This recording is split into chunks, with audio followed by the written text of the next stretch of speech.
Green sauce is great. It's fresh, it's bright, it's easy to make, and you can put it over steak and eggs and anything rich and fatty and flavorful to brighten it up.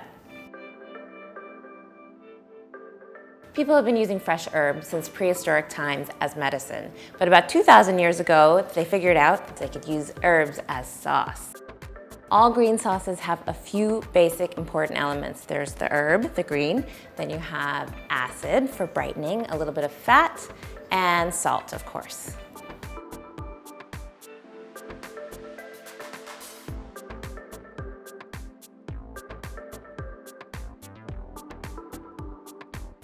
So our brains are sort of hardwired to love contrasting flavors. Bland is bad, contrast is good.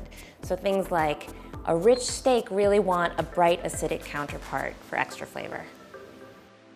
So when you're making chimichurri sauce, you can break down the herbs in a food processor with your knife, but you'd actually do better if you do it in a mortar and pestle, because what you really want to do is break down those cell walls and release all that flavorful oil so that your chimichurri is really bright and rich.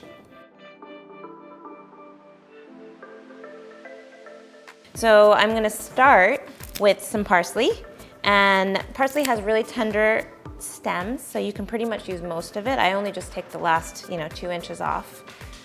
This is some cilantro, and I'm going to throw in some basil just for fun. Let me smush that around. And now I'm adding, this is olive oil, and this is the fat in my chimichurri sauce. Fat is a really good carrier of flavor, so whatever we put in our sauce really infuses into the oil and makes everything taste great. Fat also coats your tongue, so the flavor of your sauce is really gonna linger on your tongue for a while. I'm adding red wine vinegar to my chimichurri sauce, and that's my acid. And what that's gonna do is brighten up my sauce, give it a little bit of kick, a little bit of tang, but it's also gonna keep my sauce from turning brown. Just the same way you add lemon juice to your apples to keep them from turning brown, my red wine vinegar is gonna lower the pH of my sauce and actually keep it nice and bright and green. So the last step of my sauce, of course, is to add a little bit of salt.